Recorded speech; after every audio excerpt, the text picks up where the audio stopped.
Welcome back, sports fans. In this segment, I'm going to preview the Spartans game tomorrow with the Buckeyes. The Buckeyes have had coronavirus issues for at least the past week now. I think a lot of us know that, and if you've been listening to my breaking news stories, you would know that as well. What is unclear right now is exactly the total number of players and staff members that are affected by this, those who are on the list and otherwise those who have it. What we do know is that Ryan Day, the head coach of the Buckeyes, will not be on the sidelines tomorrow. But it is unclear to me as of right now exactly how many players are going to dress and how many of the starters are not going to play. I think that is being kept a very closely guarded secret for some very obvious reasons.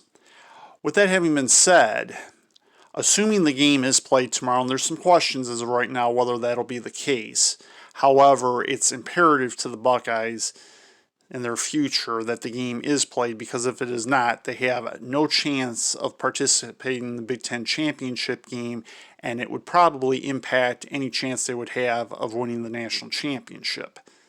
So I'm going to assume the game will be played tomorrow, and I will have another segment to talk about the game against the Wolverines next week. However, I'm going to have a segment in this show that will be about that, and there will be some very obvious reasons for that, and I'll get to that either a segment or two from now. Anyway, the history between the Buckeyes and the Spartans is that the Buckeyes have a very dominant lead. I believe it's 59-18 if I recall correctly. The big stat and the big takeaway from this is the Spartans tend to play better against the Buckeyes in Columbus than they do East Lansing, for whatever reason. I've known this to be the case since I've started watching, and it's still very much the case to this day. With that having been said, the Spartans used to beat the Buckeyes about once a decade. However, they have not beaten the Spartans in East Lansing, and I'm only talking about East Lansing, not overall. They used to beat the Buckeyes once every decade in East Lansing. However, they have not beaten the Buckeyes in East Lansing since Nick Saban was last the head coach of the Wolverines, and their last win, in fact, in East Lansing against the Buckeyes was in 1999. And while they've played some close games with them in East Lansing since then, they just haven't been able to prevail, even with Kirk Cousins as their quarterback and Jeff Smoker, etc., and so forth going back. With that having been said, the Buckeyes are down however many players, plus their head coach, plus however many staff members. They haven't really been able to practice. If there's an opportunity for the Spartans to win, especially coming off their huge win against the 8th-ranked Northwestern Wildcats last week in East Lansing to give Mel Tucker his first win at home, as well as his biggest win to date as the head coach of the Spartans, I think this game is it.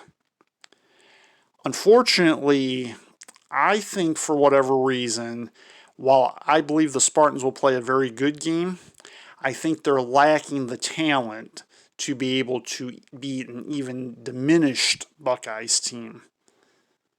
And this is all speculative on my part because I don't know how many players are not playing, but figuring that 80% of the starters play, let's say, I still think that's going to be good enough for the Buckeyes to prevail.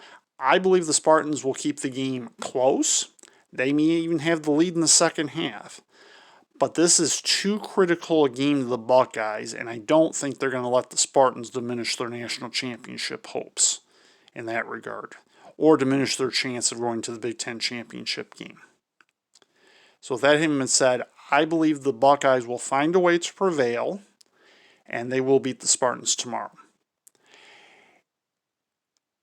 In the next segment, I'm going to be talking about a report I read very recently about college football and the recommendation for its future. Stay tuned to College Football Recap on Ed's Sports Channel.